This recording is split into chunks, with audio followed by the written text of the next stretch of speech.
फल भोजन लीला। श्री श्याम सुंदर आसन पर बैठे हुए फल भोजन कर रहे हैं। श्री श्याम सुंदर का मुख इस समय दक्षिण की तरफ है एवं श्री राधा रानी ठीक उनके सामने उत्तर की ओर मुख किए हुए बैठी हैं। श्री प्रिया जी की दक्षिणी तरफ कुछ दूर पर ललिता खड़ी रहकर मंजरियों के हाथ से फलों से भरी हुई तस्तरियाँ ले लेकर श्री प्रिया को पकड़ाती जा रही हैं। विशाखा श्री प्रिया की बाईं तरफ खड़ी हैं। उनके हाथ में फूलों का अत्यंत सुंदर बना हुआ पंखा है। फलों की तस्तरियों से भरी हुई जो परात है उसमें फल की तस्तरी की ओर देखकर जो फल प्यारे प्रियतम को खिलाने की इच्छा होती है वही फल श्री प्रिया मंद मंद मुस्कुराती हुई श्याम सुंदर के सामने रख देती हैं। इस समय श्याम सुंदर के हाथों में प्याले के आकार का पर प्याले से कुछ बड़ा अत्यंत सुंदर गिलास है जिसमें किसी फल का पीले रंग का रस है। श्याम सुंदर गिलास को पकड़े हुए होठों से कुछ दूर पर ही गिलास रखकर श्री प्रिया की मुख शोभा निहार रहे हैं तथा मंद मंद मुस्कुरा रहे हैं। श्री प्रिया कभी तो श्याम सुंदर के मुख की ओर देखती हैं और कभी सामने की तस्तरियों की ओर। श्री प्रिया बाएं हाथ से समय समय पर ललिता की पकड़ाई हुई तस्तरियों को पकड़ लेती हैं तथा उसमें से फल का जो खंड बड़ा ही सरस प्रतीत होता है उसे निकालकर परात की किसी तस्तरी में रख देती हैं। श्री प्रिया को देखते हुए कुछ देर लगा देने पर प्रायः सभी सखियाँ एवं दासियाँ श्याम सुंदर की ओर ताकती हुई हंसने लग जाती हैं। श्याम सुंदर भी हंस पड़ते हैं। श्री प्रिया कुछ चकित सी होकर पीछे देखने लग जाती हैं कि ये सब हंस क्यों रही हैं। प्रिया को हंसने का कोई भी कारण समझ में नहीं आता है, अतः पुनः श्याम सुंदर की ओर देखने लग जाती हैं। अभी भी श्याम सुंदर उसी तरह गिलास को होठों से कुछ दूर पर ही रखे रहते हैं। श्री प्रिया रूपमंजरी को कुछ इशारा करती हैं। रूपमंजरी बाएं हाथ में स्वर्ण का कटोरा एवं दाहिने हाथ में जल से भरी हुई छोटी झारी लेकर आ पहुँचती हैं। श्री प्रिया के पास दाहिनी तरफ कटोरा रख देती हैं। श्री प्रिया उसी में हाथ धोती हैं। रूपमंजरी पानी देती जाती हैं। हाथ धोकर श्याम सुंदर के हाथ का गिलास पकड़ लेती हैं। उसे धीरे धीरे प्रियतम के होठों से सटा देती हैं। श्याम सुंदर एक साथ जल्दी जल्दी 4-5 घूंट फल का रस पीकर सिर ऊपर उठा लेते हैं। श्री प्रिया बड़ी तेजी से परात में से संतरे का एक खंड उठा लेती हैं तथा बाएं हाथ में उस प्याले को थामे हुए दाहिने हाथ से वह खंड श्याम सुंदर के मुख में रख देती हैं। श्याम सुंदर उस खंड को शांति से मुंह में रख लेते हैं। अब प्रिया चित्रा को पुनः इशारा करती हैं। चित्रा कुछ दूर पर बैठी हुई फलों को तस्तरियों में भर रही थी। वह उठकर कटोरे में एक विशेष पेय लाती हैं और रानी के हाथ में पकड़ा देती हैं। यह विशेष पेय कटहल का रस निकालकर एवं अन्य मसाले मिश्री मिलाकर बनाया गया है। रानी कहती हैं, लो, यह मेरी प्यारी चित्रा की बनाई हुई बिल्कुल नए नमूने की चीज़ है। इसे कम से कम आधा अवश्य पी जाना। श्याम सुंदर कटोरा पकड़ लेते हैं। चित्रा कुछ शर्मा जाती हैं पर राधा रानी बड़ी उत्कंठा से प्यारे के मुखारबिंद की ओर देखने लग जाती हैं। मन में लालसा है कि प्यारे श्याम सुंदर समूचे कटोरे का रस पी जाते तो फिर तुरंत उस कटोरे को भर देती। इसीलिए रानी का स्नेह भरा हृदय उफरने लगता है। श्याम सुंदर ने अभी उस पनस रस को पीना शुरू भी नहीं किया है कि रानी एक और कटोरा लाने की आज्ञा दे देती हैं। आज्ञा की देर थी कि विलास मंजरी एक और कटोरा तुरंत रानी के हाथ में पकड़ा देती हैं। श्री प्रिया के इस आंतरिक प्रेम भाव को लक्ष्य करके श्याम सुंदर प्रेम में डूबने लग जाते हैं पर उन्हें एक विनोद सूझ पड़ता है। श्याम सुंदर कहते हैं, हाँ, तब पहले तू पीना शुरू कर। तू जितना जितना पीती जाएगी मैं भी उतना पीता जाऊंगा। अच्छा हुआ मेरी इच्छा जानकर तुमने अपने आप कटोरा मंगवा लिया। श्री प्रिया अब तो विचार में पड़ जाती हैं पर तुरंत अपना आंतरिक भाव संभाल कर कहती हैं, कटोरा तो इसलिए मंगवाया था कि कहीं मधुमंगल अचानक आ गया तो फिर वह तुमसे लड़ेगा कि वाह, अकेले अकेले उड़ाते हो।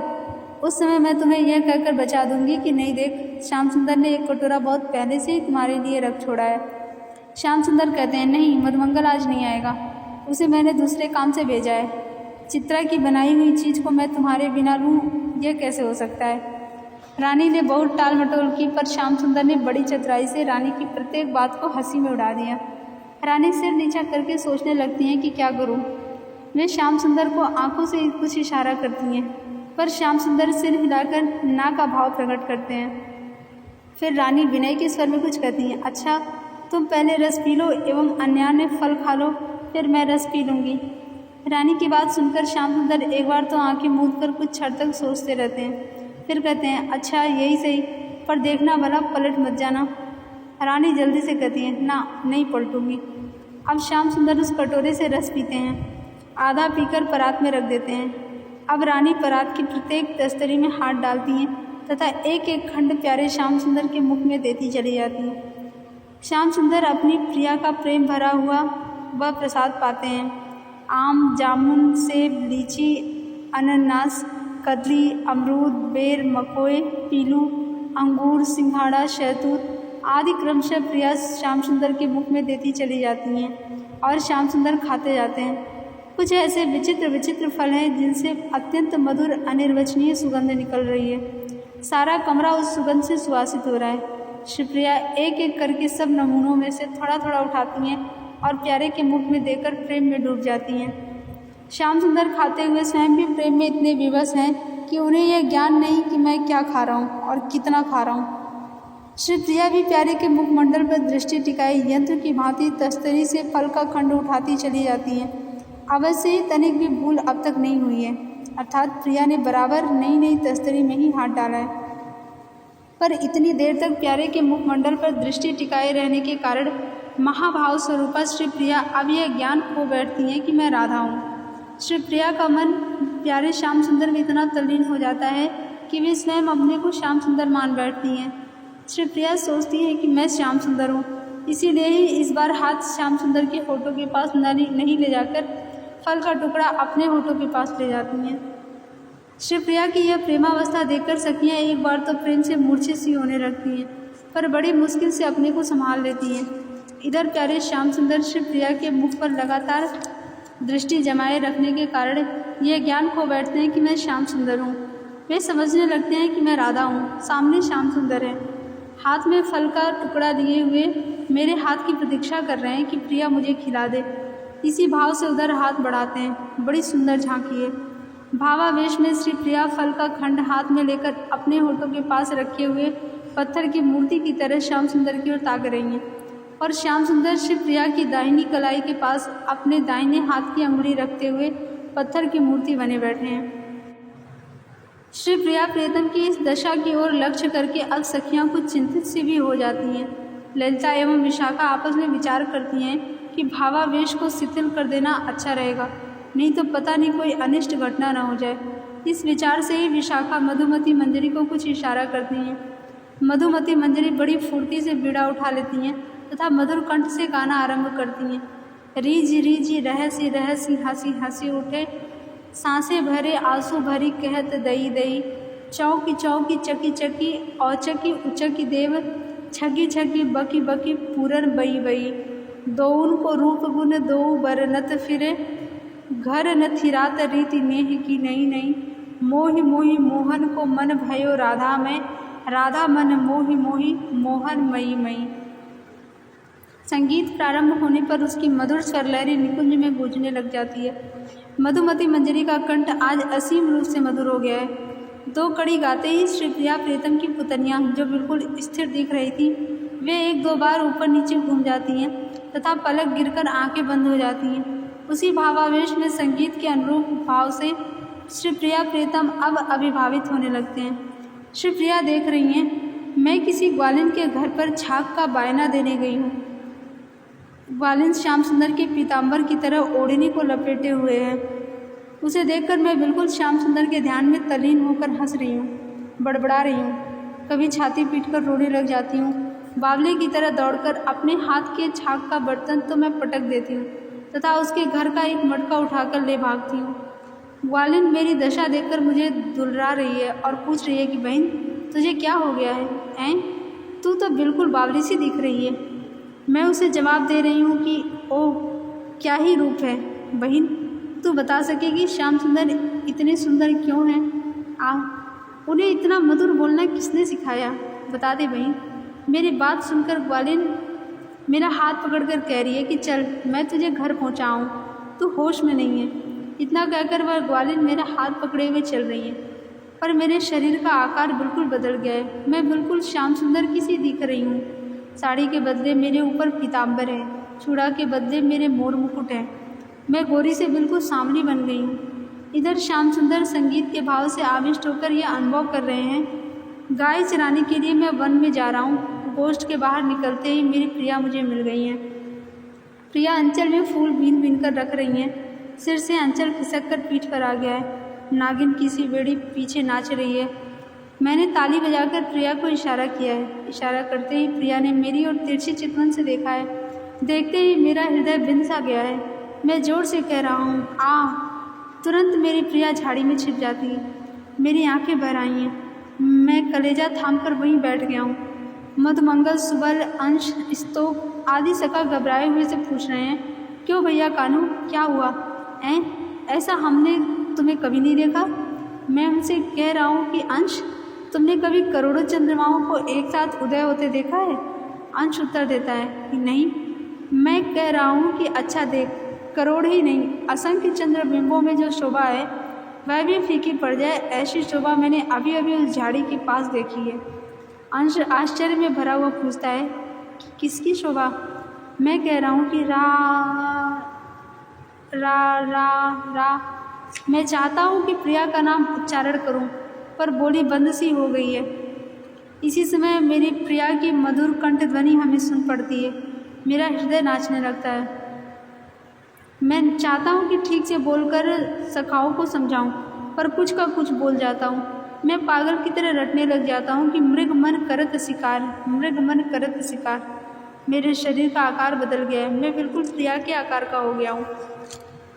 इस तरह प्रिया प्रीतम मधुमती मंजरी के संगीत की धारा में बह रहे हैं। मधुमती कोकिल कंठ से अंतिम कड़ी की बार बार आवृत्ति कर रही हैं। मोहि मोहि मोहन को मन भयो राधा में, राधा मन मोह मोहि मोहन मई मई। इस चरण की आवृत्ति सुनकर दोनों ही सोचने लगते हैं कि मानो कोई मुझे जगा रहा है। श्याम सुंदर सोचते हैं कि ठीक बात है, बिल्कुल ठीक। प्रिया के ध्यान के कारण मैं मोहित हो गया हूँ, इसीलिए मेरी आंखें अपने शरीर को नहीं देख पा रही हैं। श्री प्रिया भी यही सोच रही है कि सच है, बिल्कुल सच। प्यारे श्याम सुंदर ने आंखों को छा लिया है, इसीलिए ही भ्रमवश मुझे अपना आकार श्याम सुंदर की तरह दिख रहा है। मधुमती को विशाखा इशारा करती हैं। इशारा पाते ही तत्क्षण मधुमती मंजरी संगीत बंद कर देती हैं। संगीत बंद होते ही निकुंज में एक गंभीर सन्नाटा छा जाता है। प्रिया प्रीतम दोनों एक साथ ही आंखें खोल देते हैं। आंखें खोलकर अकचकाए हुए दोनों इधर उधर देखने लग जाते हैं। अब सखियां हंस पड़ती हैं। प्रिया प्रीतम दोनों अपनी आवेशपूर्ण दशा का स्मरण करके कुछ झेप से जाते हैं, पर श्याम सुंदर तुरंत ही खिलखिलाकर हंस भी पड़ते हैं तथा कहते हैं, वाह, तुमने तो मुझे खूब छकाया। फल खिलाते खिलाते मुझ पर जादू कर बैठी। ठीक बात है, इसीलिए शास्त्रों में नीची दृष्टि करके मौन रहकर भोजन करने का विधान है। श्याम सुंदर की बात सुनकर सखियां हंसने लगती हैं। श्री प्रिया भी हंसने लगती हैं। अब श्याम सुंदर पनस रस का वह कटोरा उठा लेते हैं, उसे श्री प्रिया के ओठों के पास ले जाकर कहते हैं, देख, अब बात स्थिर हो चुकी है, मैं फल खा चुका हूँ, अब तुझे किंचित पीना ही पड़ेगा। श्री प्रिया शर्माई हुई दृष्टि से प्रीतम की ओर ताकती हुई एक घूंट रस पी लेती हैं तथा धीरे से कहती हैं, मैं पीछे पी लूँगी, मान जाओ। श्याम सुंदर का मुख प्रसन्नता से भर जाता है। वे मधुर कंठ से बहुत धीरे से प्रिया के मुख के पास झुककर कहते हैं, अस्तु। श्री प्रिया फिर जोर से हंसने लग जाती हैं। कटोरा परात में रखकर उठ पड़ते हैं। श्री प्रिया भी उठ पड़ती हैं। वहाँ से उठकर पूर्व की ओर 4-5 कदम चलकर एक चौकी पर बैठ जाते हैं, जो सुंदर ढंग से सजाई हुई रखी है। रूप मंजरी झाड़ी लेकर आ जाती हैं। रति मंजरी के हाथ में चौड़े मुंह का सुंदर गमला है, उसमें रानी प्यारे श्याम सुंदर के हाथ बुलाती हैं, फिर कुल्ले कराकर अपने अंचल से मुंह पोंछती हैं, हाथ पोंछती हैं। श्याम सुंदर प्रेम में भरे रहकर रानी जैसे जैसे करती जा रही हैं वैसे वैसे करने दे रहे हैं। हाथ पोंछकर रानी में एक गंभीर उल्लास हिलोरे मारने लगता है। वे प्यारे श्याम सुंदर का हाथ पकड़कर उत्तरी दिशा वाले दरवाजे की ओर चल पड़ती हैं। वहाँ से रत्न महल के उत्तरी कमरे में आती हैं, फिर उत्तरी निकुंज में, फिर उसे भी पार कर उत्तर की तरफ सुंदर रविश छोटी सड़क पर चलने लगती हैं। सड़क के किनारे दोनों ओर बेला फूल के सुंदर वृक्ष लगे हैं, जिनमें बड़े बड़े बेले के फूल खिल रहे हैं। बेले की क्यारी की एक कतार के बाद दूसरी कतार मेहंदी की है, जिसमें बड़ी सुंदर मंजरियाँ एवं पुष्प लग रहे हैं। उसी सड़क से चलती हुई ललिता कुंज के उत्तर पश्चिम कोने वाले रत्न महल में जा पहुंचती हैं। इस महल का भी आकार तो वैसा ही है, पर लता गुल्मों की सजावट, कमरों की सजावट और भी मनोहर दिख रही है। श्री प्रिया प्रीतम बीच वाले आलीशान कमरे में पहुंच जाते हैं। कमल के पुष्पों का बना हुआ बड़ा ही सुंदर पलंग यहाँ शोभा पा रहा है। श्री प्रिया प्यारे श्याम सुंदर को उसी पर ले जाकर बैठा देती हैं, बैठाकर उनकी ओर देखने लग जाती हैं। श्याम सुंदर मुस्कुराते हुए दक्षिण की तरफ सिर करके उस पलंग पर लेट जाते हैं। श्री प्रिया पैर लटकाकर उसी पलंग के बीच के हिस्से में प्यारे श्याम सुंदर की ओर मुँह करके बैठ जाती हैं। पनबट्टा लेकर विलास मंजरी श्री प्रिया के सामने खड़ी हैं। श्री प्रिया पनबट्टे को लेकर पलंग पर रख देती हैं तथा उसमें से 2 बीड़े पान ले लेती हैं। पान पर सोने का सुंदर वर्क चढ़ा हुआ है। पान लेकर पनबट्टा श्री प्रिया विलास मंजरी के हाथ में पकड़ा देती हैं तथा श्याम सुंदर के सिर की ओर खिसक जाती हैं। खिसक कर बायां हाथ श्याम सुंदर के दाहिने कंधे पर रख करके दाहिने हाथ से पान श्याम सुंदर के मुख में रख देती हैं। श्याम सुंदर मुंह में पान लेकर मुंह बंद कर लेते हैं। उल्लास में भरी हुई श्री प्रिया श्याम सुंदर के मुख की ओर देखती रहती है। ललिता सिर की तरफ से आकर श्याम सुंदर के बाईं ओर पलंग पर बैठ जाती हैं। विशाखा श्याम सुंदर के चरणों के पास पलंग पर बैठ जाती हैं तथा उनके चरणों को अपनी गोद में ले लेती हैं। चित्रा सिर के पास पंखा लिए हुए खड़ी हैं, पर गर्मी नहीं रहने के कारण झल नहीं रही। कुछ सखियां घुटने टेके तथा हाथ से पलंग को पकड़े रहकर बैठी हैं। कुछ मंजरियां खड़ी हैं। श्याम सुंदर अपना पीताम्बर पैर से लेकर ग्रीवा तक तान लेते हैं, जिससे श्याम सुंदर का शरीर ढक जाता है, केवल मुखारबिंद दिखता है। सामने उत्तर की तरफ की दीवार पर एक अत्यंत सुंदर चित्र है। उस पर श्याम सुंदर की दृष्टि जाती है। चित्र में यह चित्रित है कि रानी श्याम सुंदर की वंशी होठों पर रखे हुए हैं। श्याम सुंदर बगल में बैठे हुए बजाना सिखला रहे हैं। अब श्याम सुंदर को वंशी की याद आती है। मध्याह्न जल विहार के समय वंशी ललिता को दे चुके थे। उसे किसी प्रकार ले लेने की इच्छा श्याम सुंदर के मन में जागृत होती है। इस इच्छा से श्याम सुंदर श्री प्रिया से कहते हैं, तू तो भूल गई होगी। श्री प्रिया अपने प्रियतम की रूप सुधा का पान करने में इतनी तल्लीन थी कि मानो उनके कानों में ये शब्द पहुँचे ही नहीं। प्रिया ने कुछ जवाब नहीं दिया। श्याम सुंदर धीरे से हंसते हुए प्रिया की ठोड़ी को हिलाकर कहते हैं, क्यों, बोल, याद है क्या? इस बार रानी मानो समाधि से जगकर कहती हैं, क्या? श्याम सुंदर कहते हैं, उस दिन मैंने जो तुम्हें रागिनी सिखाई थी वह भूल गई कि याद है? रानी एक बार सरल बालिका सी चटपट कहती हैं, हाँ हाँ बिल्कुल याद है। श्याम सुंदर, अच्छा सुना भला। रानी, लाओ 2 वंशी अभी सुना देती हूँ। श्याम सुंदर, ललिता के पास है, उससे ले लो। रानी ललिता से कहती हैं, ललिते वंशी थोड़ी देर के लिए मुझे दे, मैं फिर तुझे वापस कर दूँगी।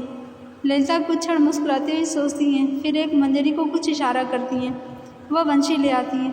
रानी उसे होठों पर रखकर बजाने लगती हैं, पर फूंक पड़ते ही प्रेम में विवश हो जाती हैं। अतः लज्जित होकर हाथ में वंशी लेकर कहती हैं, सबके सामने नहीं बजा सकूंगी। श्याम सुंदर हंसते हुए कहते हैं, समझ गया, तू भूल गई है। रानी प्रेम में अधिकाधिक विवश होती जा रही हैं, इसीलिए वंशी ललिता के हाथ में दे देती हैं। ललिता ज्यों ही वंशी पकड़ती है वैसे ही श्याम सुंदर हाथ बढ़ाकर उसे पकड़ लेते हैं एवं कहते हैं, देख मैं फिर से सिखला देता हूँ। श्याम सुंदर पड़े पड़े ही उसमें फूंक भरते हैं। फूंक भरते ही इतनी मोहक स्वर लहरी निकलती है कि प्रेम में बेसुध होकर ललिता सामने की ओर एवं राधा रानी पीछे की ओर झुक जाती हैं। श्याम सुंदर दोनों हाथ बढ़ाकर बड़ी फुर्ती से दोनों को संभाल लेते हैं एवं हंसते हुए कहते हैं, ललिता रानी, वंशी को फिर दिन भर अपने पास किस तरह रख सकोगी? ललिता शर्मा सी जाती हैं, कुछ बोलती नहीं। इसी समय वृंदा देवी एक अत्यंत सुंदर तोता एवं एक सारी पिंजरे में लिए हुए आ पहुँचती हैं। तोता आते ही बोलने लगता है, मेरे प्यारे श्याम सुंदर, मेरे प्राणाधार, किंचित विश्राम कर लो, तुम्हारी आयु बढ़ेगी। फिर तोता एक श्लोक पढ़ता है जिसका भाव यह है कि भोजन करके बाईं करवट सोने से कोई रोग नहीं होता, अन्न का परिपाक ठीक से होता है और आयु बढ़ती है। तोते का श्लोक पाठ सुनकर सभी सखियाँ हंस पड़ती हैं।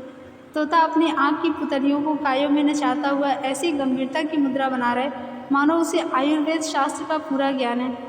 भक्त वत्सल श्याम सुंदर तोते की अभिलाषा पूर्ण करते हुए कहते हैं, हाँ भाई, तुम बहुत ठीक कह रहे हो, मुझे नींद भी आ रही है। श्याम सुंदर बाईं करवट होकर आंखें बंद कर लेते हैं। तोते की आंखों में प्रसन्नता छा जाती है। आँख के काये आनंद आंसुओं से भर जाते हैं। श्री प्रिया श्याम सुंदर की ओर एकटक देख रही हैं। वृंदा ललिता को कुछ इशारा करती हैं। ललिता धीरे से पलंग से नीचे उतर पड़ती हैं तथा राधा रानी के पास आकर हाथ पकड़ लेती हैं। रानी उठना चाहती नहीं, पर ललिता जबरदस्ती से धीरे धीरे उन्हें पलंग से नीचे उतार देती हैं तथा कुछ उन्हें भी खिलाने के उद्देश्य से कमरे के बाहर खींचती हुई सी ले चलती हैं। रानी प्यारे श्याम सुंदर की ओर मुख किए हुए बहुत धीरे धीरे बढ़ रही हैं। ललिता धीरे से रानी के कान में कहती है, देख कुछ खा ले, नहीं तो मैं श्याम सुंदर से कह दूंगी कि यह नहीं खाती, फिर वे तुम्हें पहले खिलाकर तब खाया करेंगे। ललिता की यह बात सुनकर रानी सिर नीचा किए हुए जिधर ललिता ले चलती है उधर ही धीरे धीरे चलने लग जाती हैं। ललिता वहाँ से चलकर उत्तरी कमरे एवं निकुंज को पार कर सड़क की दाहिनी ओर कदम की वेदी के पास जा पहुँचती हैं।